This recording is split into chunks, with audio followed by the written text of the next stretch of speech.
नमस्कार जी, कैसे हैं आप?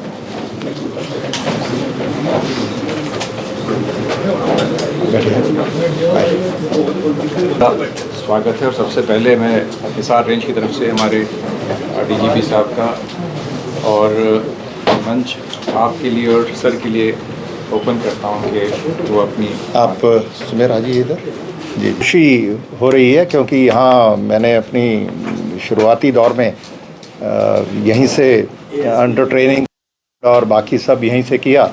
बहुत साल मैं इस रेंज में रहा और इस दफ्तर में भी रहा 2 बार। तो अब डीजीपी बनने के बाद आज पहली बार यहाँ पे आने का मौका मिला है, तो बहुत अच्छा लग रहा है मुझे। और इसमें हमारी इस कार्यकाल में मुख्य रूप से जो प्राथमिकताएं हैं वो जो पुलिस की नॉर्मल ड्यूटीज़ हैं, क्राइम कंट्रोल और बाकी जो हमारे कंप्लेंट्स आती हैं सिटीजन्स की, उनकी प्रभावी सुनवाई, और उन सब के अलावा एक मेजर फोकस एरिया हमारा महिलाओं की सुरक्षा के बारे में और हमारे साइबर क्राइम्स के बारे में, ड्रग्स के बारे में, और जो यंग लोग हैं उनको अपने साथ जोड़ने के बारे में, ये सब प्राथमिकताएं रहेंगी। इसी बारे में मैं अलग अलग जो हमारी रेंजेस हैं, पुलिस कमिश्नरेट्स हैं, वहाँ पे भी गया हूँ और उसी कड़ी में आज हिसार भी आया हूँ। और आज हमारे सभी जो ज़िले हैं यहाँ पे 4, उनके 5वां अभी हो गया डबवाली, तो 5 ज़िले जो हैं हिसार रेंज में, उनके अधिकारियों के साथ मीटिंग होगी। सभी SHOs, इंचार्ज चौकी और जो हमारे MHCs हैं उनको भी बुलाया गया है, ताकि ये प्राथमिकताएं हम इकट्ठे बैठ के क्लियर करें। ये स्पष्ट होना चाहिए हर पुलिस के कर्मचारी को, अधिकारी को, डाउन द लाइन के विभाग की जो प्राथमिकताएं हैं उन्हीं पे काम करना है सभी ने मिलकर के, और एक ही दिशा में सब लोग मिलकर के काम करेंगे तो उसके नतीजे बेहतर आएंगे। तो वो मीटिंग होगी और उसके बाद हमारा एक आप जानते हैं ग्राम प्रहरी का एक स्कीम जो राज्य में जनवरी के महीने में शुरू की गई थी, उसका एक मकसद है।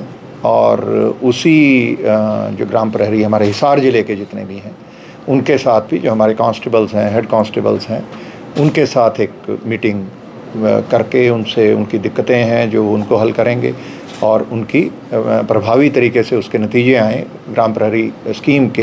एक तो नशे की जो ये है नशा बेचने वाले लोग हैं उनके खिलाफ, जो एडिक्शन में किसी वजह से फंस गए उनके बारे में सूची बना करके उनको डी एडिक्शन और उसकी तरफ लेके जाना।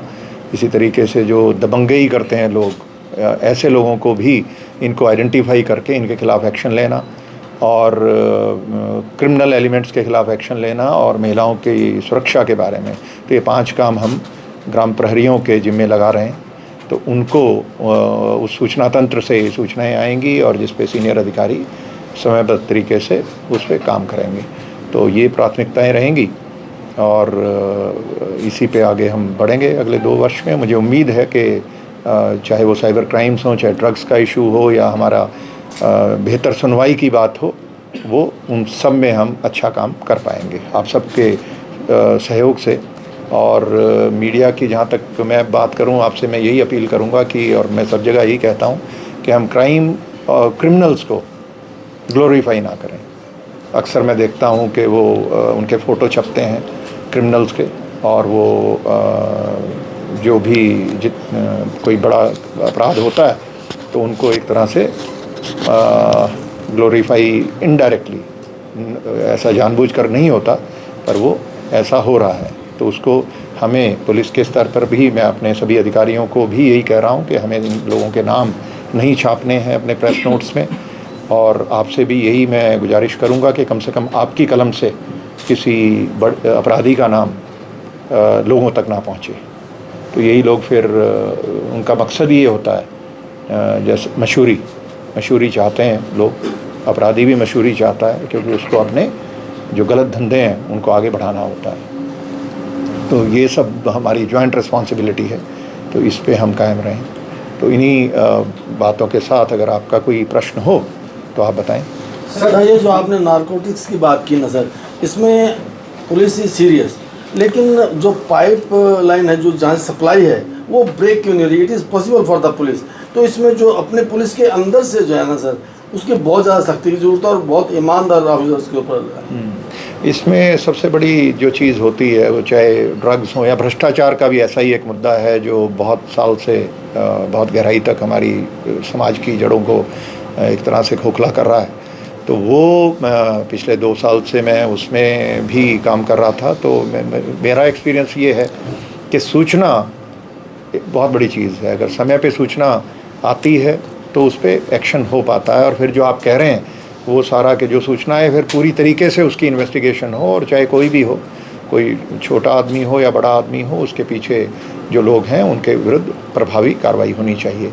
तो सूचना का बहुत बड़ा महत्व है। तो सूचना समय पर आना, तो वो चीज़ में हमारे ग्राम प्रहरियों का एक रोल रहेगा बड़ा इम्पॉर्टेंट। इसीलिए उनके साथ अलग से मीटिंग रखी है, और सारे अधिकारियों के साथ भी यही रहेगी कि जो इंटेलिजेंस है वो समय पर आए। और साथ साथ हमारे जो किसी वजह से नशे में फंस गए लोग, एडिक्शन हो गया, ये लोगों के पास, उनके पास भी बहुत सारी सूचनाएं हैं। तो वो सारे मिल कर के, और इसमें जनता का सहयोग बहुत महत्वपूर्ण है। हमारे केमिस्ट लोग हैं, और बाकी जो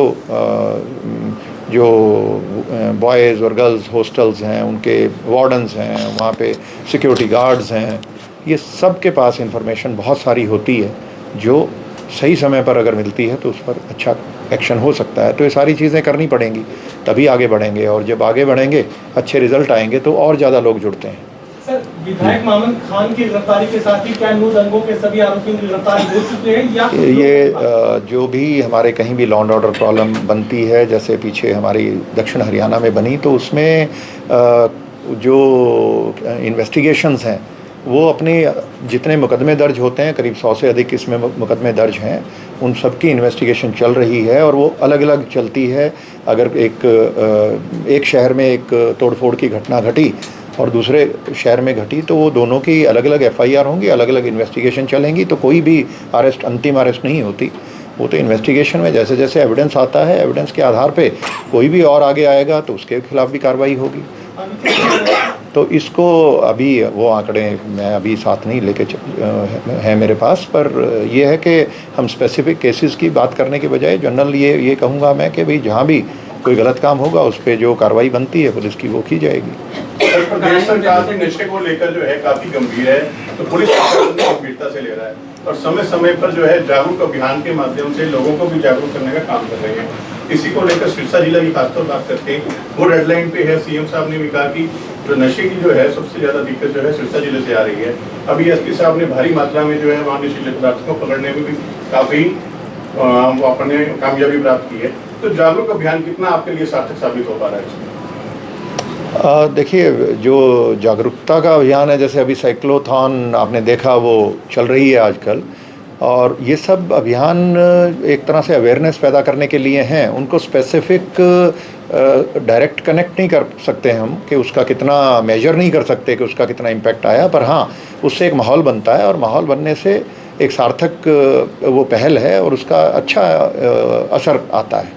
तो इसमें डिमांड साइड पे ख़ास तौर पे जो यंग लोग हैं, जो किसी वजह से जहाँ पे ये संभावना ज़्यादा होती है नशे में फंसने की, तो उन लोगों को एक बार सोचने का मौका मिलता है। जब उनसे हम सामाजिक तौर पर बात करते हैं तो उनको जो इस किस्म के परिस्थितियाँ बनती हैं जिससे वो नशे में फंसते हैं, तो वो कम होती हैं। तो डिमांड आएगी रफली, तो लेकिन दोनों ही बातें हैं, एनफोर्समेंट भी करनी है हमने, सप्लाई साइड को अटैक करना है और डिमांड साइड पे लोगों को मोटिवेट करना है नशे से बाहर निकलने के लिए। तो वैसे ही हो भी रहा है, ऐसा चल भी रहा है, कुछ साइंटिफिक वे में कैसे इन्वेस्टिगेशन कब आएगी? आपको अभी आपने वो देखा होगा कि जो हमारे 3 नए कानून बन करके अभी आए हैं पब्लिक डोमेन में, उस पर काम चल रहा है, जो नागरिक संहिता बन रही है CRPC को बदल कर, उसमें स्पेसिफिक प्रावधान है कि 6 साल से ऊपर, केंद्र सरकार का ये एक पहल है कि भाई 6 साल से ऊपर की सज़ा वाले जितने भी अपराध हैं सब में मैंडेटरी किया है फॉरेंसिक साइंस की एग्जामिनेशन और उसकी इनपुट्स को। तो ये बदलाव हैं जो ओवरनाइट नहीं होंगे, लेकिन हाँ एक पहल है और इसका असर आएगा। और अभी भी जो मैं देख रहा हूँ, पिछले मुझे 30 साल से ज़्यादा हो गए पुलिस में, और जो बहुत अंतर आए हैं जो पहले थे 30 साल पहले उसमें और अब जो काम करने का तरीका है उनमें बहुत अंतर है।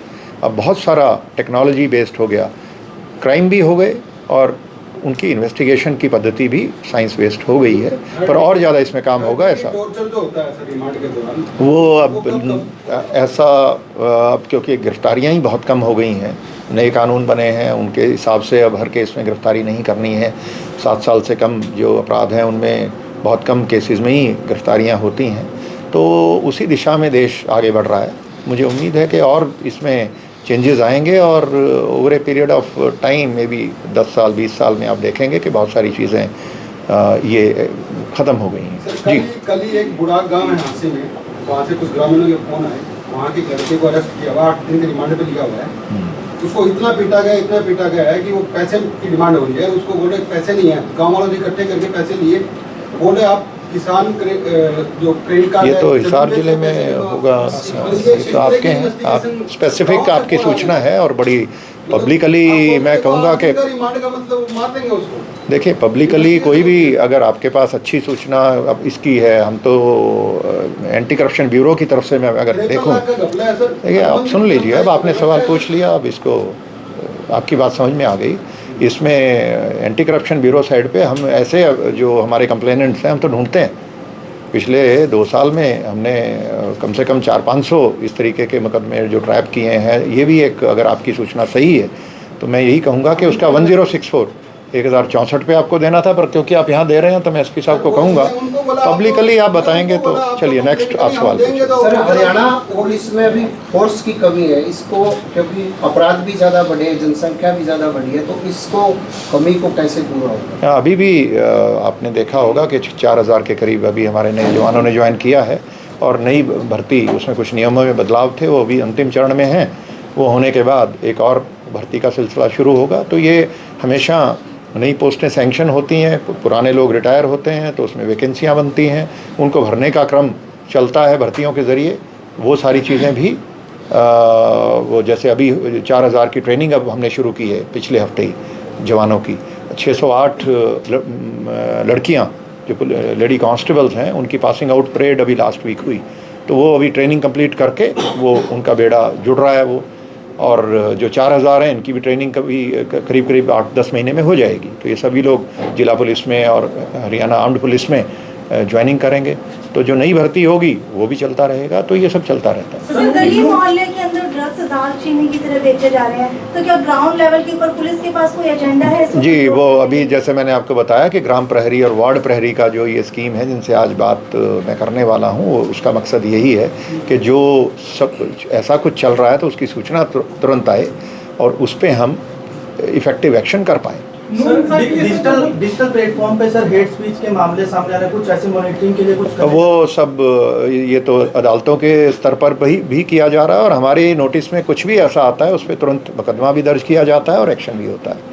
तो कोई भी हेट स्पीच के ऐसे केसेस जो आते हैं उनमें बहुत सारी FIRs हमारे स्टेट में हुई हैं पिछले कुछ समय में। हरियाणा पुलिस फोर्स में आपको क्या लगता है कि क्या मेजर शिफ्ट आप सोच रहे हैं कि आने वाले? अभी आपको मैंने बताया, आपको मैंने बताया जो प्राथमिकताएं हैं और वो सब हम करेंगे। जी सर, हादसे में मूर्ति का मामला आया था और CIA के खिलाफ कार्रवाई भी हुई थी, तो उसमें आगे क्या रहा सब कुछ? अभी मैं स्पेसिफिक चीज़ें नहीं बता पाऊँगा आपको।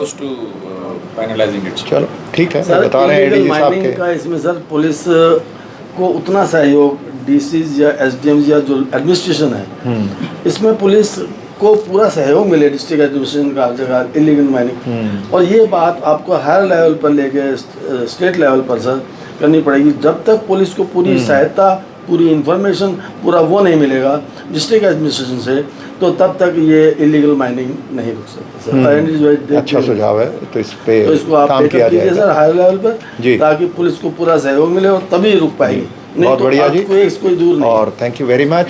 तो जी, नो इंसाफ के लिए क्या पुलिस की भी कोई जिम्मेदारी तय की है सर? इस बारे में कोई भी अगर जांच में कुछ चीज़ आती है, कहीं भी कमी आती है किसी भी इन्वेस्टिगेशन में, तो उस पर कार्रवाई। धन्यवाद, थैंक यू वेरी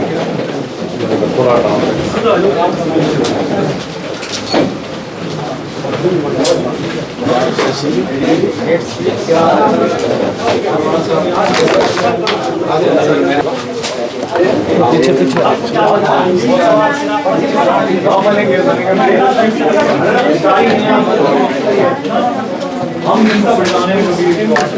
इंसान के जिम्मेदार बचते नहीं जाते।